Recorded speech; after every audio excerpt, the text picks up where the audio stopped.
On a warm summer evening in the small town of Cedar Falls, the serene atmosphere was shattered by the discovery of a heinous crime. June 14, 2017, was a day that would forever be etched in the memory of the residents. The idyllic life of the Lambert family was torn apart by an act of violence that seemed incomprehensible. Jessica Lambert, a 35-year-old mother of two, was found brutally murdered in her own home. She was discovered by her husband, Mark Lambert, a high school teacher who returned from work earlier than usual. Jessica's lifeless body was sprawled on the living room floor, a large wound in her chest and a bloody knife lying nearby. Mark's frantic 911 call marked the beginning of a chilling investigation that would unravel a web of secrets, lies, and betrayal. The Lamberts were well known in Cedar Falls. They seemed like the perfect family. Mark was respected in the community, and Jessica, with her warm smile and caring nature, was beloved by neighbors and friends alike. She was actively involved in the PTA, often volunteering at school events and community activities. Their two children, Lily and Sam, were well-mannered and popular among their peers. But beneath this picture-perfect facade, there were cracks that few could see. The couple's marriage had been strained for some time. Mark's demanding job and Jessica's increasing dissatisfaction with their relationship had created a distance between them. Friends noticed that Jessica had become more reserved, less engaged in social gatherings, but no one suspected that her life was spiraling out of control. Detective Ethan Harris was assigned to the case. Known for his meticulous nature and sharp intuition, he arrived at the Lambert residence within hours of the murder. The crime scene was chaotic, with paramedics and officers bustling about. Mark Lambert was sitting on the front porch, his head in his hands, sobbing uncontrollably. It was clear that he was devastated, but something about his demeanor piqued Detective Harris's curiosity. The investigation began with a thorough examination of the crime scene. There were no signs of forced entry, indicating that Jessica might have known her killer. The house was neat, except for the living room where Jessica's body was found. The furniture was overturned, and the coffee table was broken, suggesting a struggle had taken place. Detective Harris took note of the details, the position of the body, the location of the knife, and the blood spatter patterns. Everything indicated a crime of passion. As the team collected evidence, Detective Harris turned his attention to Mark. He was inconsolable, his eyes red and puffy from crying. He recounted his day to the officers, explaining how he had come home to find his wife dead. His alibi was checked, and his colleagues at school confirmed that he had been there until around 3 p.m., leaving just in time to pick up their children from after-school activities. With Mark's alibi seemingly solid, Detective Harris began looking into Jessica's recent activities. Her phone records showed numerous calls and texts with an unsaved number over the past few months. The messages were vague but frequent, indicating a close relationship. As he dug deeper, Harris discovered that the number belonged to Dr. Brian Turner, the family's doctor for over a decade. Dr. Turner was a respected figure in the community. He had treated the Lambert family for years, and Jessica often praised him for his compassionate care. But as Harris looked closer, he found that Jessica had been visiting the clinic more often than usual, sometimes without any apparent medical reason. Detective Harris decided to bring Dr. Turner in for questioning. The doctor appeared calm and cooperative, but his demeanor changed subtly when Jessica's murder was mentioned. He admitted that Jessica had been seeing him frequently, but claimed it was due to stress and anxiety issues she had been dealing with. He denied any involvement in her death, insisting that he had only been trying to help her. As the interview continued, Harris noticed inconsistencies in Dr. Turner's statements. He seemed evasive when asked about the nature of their relationship. There was something off, something Harris couldn't quite put his finger on. The doctor's calmness seemed rehearsed, almost too perfect. Meanwhile, the forensic team made a crucial discovery. They found a strand of hair clutched in Jessica's hand, which didn't match anyone in the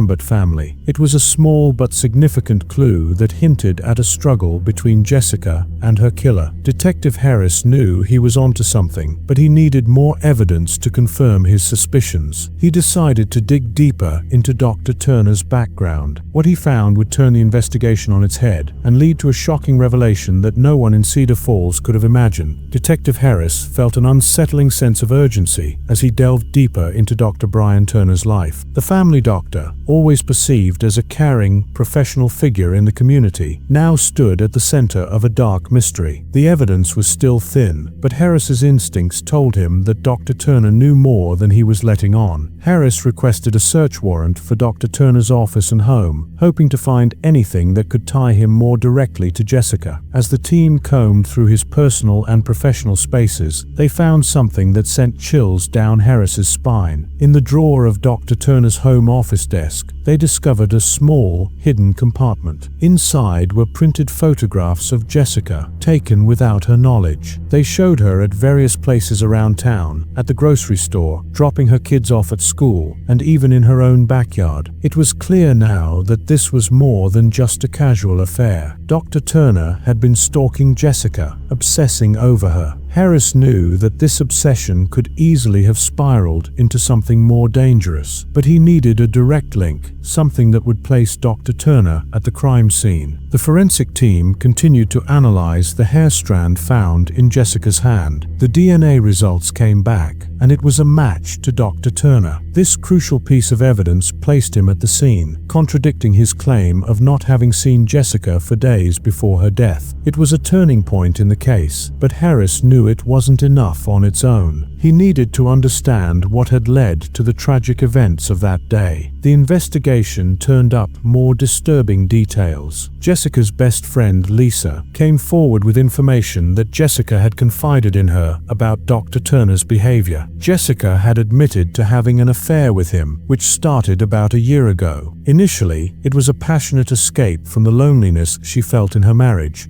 But as time went on, Jessica began to realize the danger she was in. Dr. Turner became possessive, showing up unexpectedly at places she frequented and becoming agitated whenever she mentioned ending their relationship. Jessica had told Lisa that she was scared, but she hadn't known how to extricate herself from the situation without causing a scandal that would destroy both their families. Just 2 days before her murder, she had decided to end things for good. Lisa recounted how terrified Jessica had been after that conversation, as if she knew something terrible was going to happen. Harris now had a clearer picture. Dr. Turner's obsession had grown uncontrollable, and Jessica's attempt to end the affair had pushed him over the edge. But he needed more concrete proof of what had happened inside the Lambert house on June 14th. The breakthrough came when a neighbor, Mrs. Wilkins, remembered seeing Dr. Turner's car parked a few houses down from the Lamberts on the afternoon of the murder. She thought it was odd, but hadn't mentioned it earlier, assuming it was just a coincidence. Harris immediately asked for CCTV footage from the houses in the neighborhood. After painstakingly reviewing hours of footage, they found it grainy but unmistakable. Dr. Turner's car was parked near the Lambert house, and shortly after, a figure matching his build was seen entering through the back gate. The pieces were falling into place. Harris could now reconstruct the sequence of events that led to Jessica's death. On June 14th, after dropping the kids off at school, Jessica returned home, unaware that Dr. Turner was already there, waiting for her. He must have confronted her, pleading with her not to end their relationship. But Jessica, determined to break free, refused. An argument ensued, one that quickly escalated as Dr. Turner's obsession turned violent. In a fit of rage, Dr. Turner grabbed a knife from the kitchen counter. He wasn't thinking clearly. All he felt was a blind fury that Jessica would dare to leave him. He lunged at her, the blade piercing her chest in a single, fatal thrust. Jessica fell to the floor, the life draining from her eyes as she struggled to breathe. Dr. Turner stood over her, the reality of what he had done sinking in. Panic set in as he realized he had gone too far. He pulled the knife out, the blood spattering onto his clothes, and fled the scene, leaving Jessica to die alone in the house she had once considered her safe haven. Dr. Turner's attempt to cover his tracks Harris was clumsy. He hadn't accounted for the fingerprint he left on the back door, or the hair Jessica had pulled in a desperate attempt to fight him off. The evidence painted a vivid picture of the final moments of Jessica's life, a brutal struggle, her desperate fight for survival,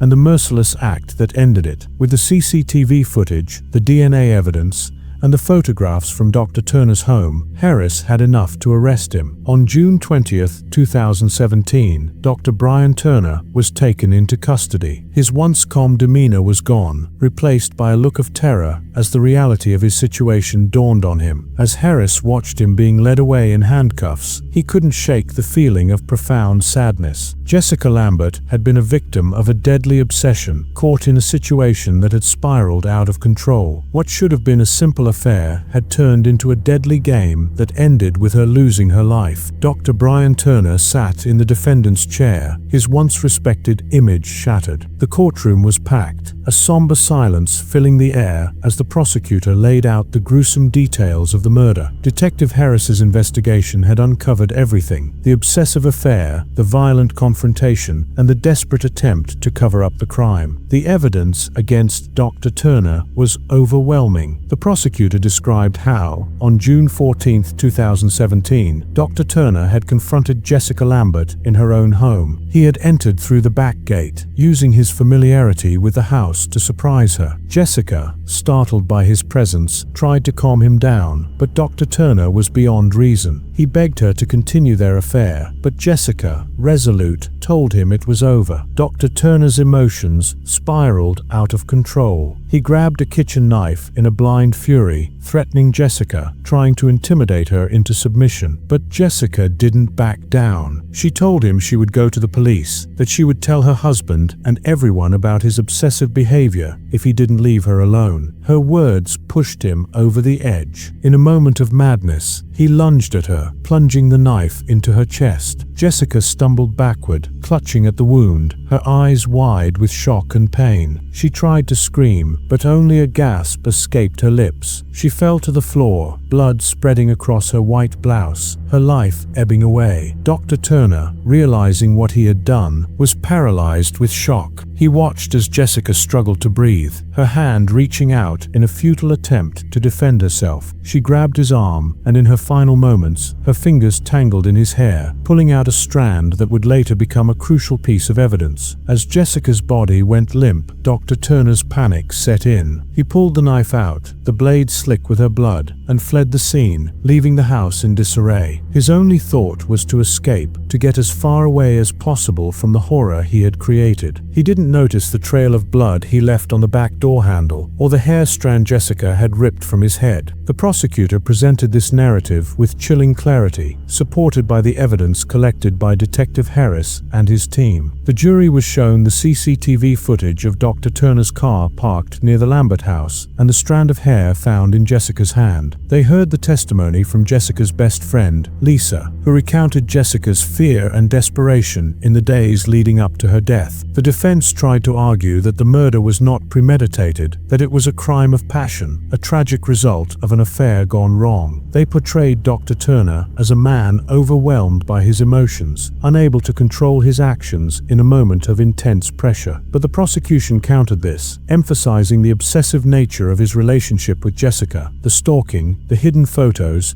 and the calculated approach to her home on the day of the murder. In the end, it took the jury less than 4 hours to reach a verdict. Dr. Brian Turner was found guilty of first-degree murder. The judge sentenced him to life in prison without the possibility of parole, citing the premeditated nature of the crime and the cold, calculated actions that led to Jessica Lambert's death. As he was led away in handcuffs, the courtroom remained silent, the weight of the tragedy hanging heavy in the air. Jessica's family and friends wept quietly, their grief mingled with a sense of justice finally served. Mark Lambert, still reeling from the loss of his wife and the betrayal, sat silently, staring at the man who had taken everything from him. Detective Harris stood at the back of the courtroom, watching as Dr. Turner disappeared through the door. It was a bittersweet victory. Justice had been served, but it couldn't bring Jessica back. The case had exposed the dark, hidden currents of human emotion. Love turned into obsession, desire twisted into violence. Cedar Falls would never be the same. The small town, once a quiet, peaceful community, had been scarred by this tragedy. People whispered about the murder, about the affair, and about how a man once trusted by everyone could commit such a heinous act. As Harris left the courthouse, he couldn't help but think about the fragility of life, how quickly things could change, and how thin the line was between love and hate. Jessica Lambert had paid the ultimate price for a momentary escape from her unhappiness, a deadly affair that ended in bloodshed and shattered lives.